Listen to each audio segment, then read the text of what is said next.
Today, I just want to talk to you. No rush. No rush. No pressure. Just a reminder of what we all need. That it's okay to slow down. Life gets busy and overwhelming. But sometimes the most spiritual things that we can do is to take a pause. Breathe. Slow down. Alam nyo, in our culture right now, di ba? It's all about hustling. We measure worth by productivity. Kung hindi ka busy, you're not being productive daw. So, if we're not doing anything every second, we feel that we are behind. But totoo ba yun? Maybe. Just maybe moving faster doesn't mean moving forward. Ever feel like you're running but going nowhere inside? Yung bang takbo ka ng takbo, napaka-busy mo, but you remain in the same place. Parang ganun, di ba? I've been there. And I think that's why God gently reminded me in Psalms 46:10, be still and know that I am God. Yun ang sabi niya. Stillness doesn't mean katamaran or laziness. Stillness is an invitation to trust, to pause long enough to hear His word. Yung bang calm down, di ba? Nakikita natin yun sa mga coffee cups or sa mga shirt. Keep calm. Calm down. Di ba? Sabing ganun. Welcome to the channel. My name is Glenn. Ganda ng topic natin, ano? You know, my friend, even Jesus, when He was on earth, even He's got that greatest mission, He slowed down. He withdrew to a quiet place to pray. Diba? Kaya nga, most of the time, nasa mountain siya praying. He walked, not ran.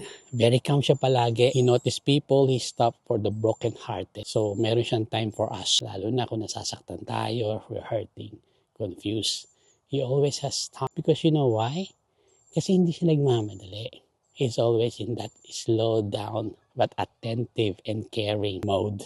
Luke 5:16 says, Jesus often withdrew to lonely places and prayed. So, kung ang Diyos, the Son of God, needed quiet time, ano pa kaya tayo, di ba? How much more do we need to do it? Remember, my friend, slowing down is not a weakness. It's a wisdom. Ito yung pag nasa quiet place tayo. That's where we can think, we can hear clarity. That's where in the rest that we feel restored. Yung hindi magulo yung isip natin. Kaya ngayon, ginagawa ko this afternoon. I'm just in the park by myself and doing this content for you and for me. You know, maybe pareho tayo that we've been pushing ourselves too hard.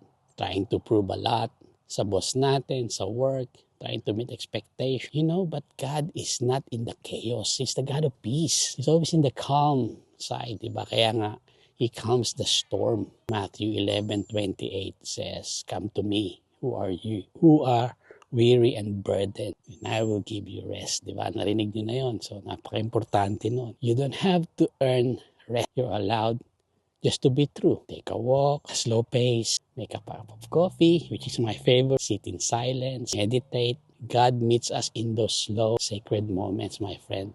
And remember, God meets us in those slow places. Tandaan natin yun. We're not falling behind. Ito importante. We are realigning. So remember that we are realigning. So today, tandaan natin, and I invite you to slow down. Hanapin natin yung ating quietness. Let God speak in that stillness. Doon sa quiet time natin, doon natin siya maririnig. No unrush moments. And we remember that we are loved, we are seen, and we are enough. So, pinipreach ko to sa sarili ko kasi sometimes, you know, I feel that pressure. I feel tired because kasi I'm doing it on my own. And yun ang hindi magalangan. We do it with Christ. We do it with God. So, my friend, let's take care of our soul. Let's not be in a hurry. So, tandaan natin yun, ha. And I hope and pray that we'll see each other again sa channel na to. So, if this encourage you, please comment, subscribe, and like. Diba? Maraming matutulungan, maraming makakarinig. You know, the YouTube algorithm kasi. So, let's remind each other. Peace is found in the stillness. Okay?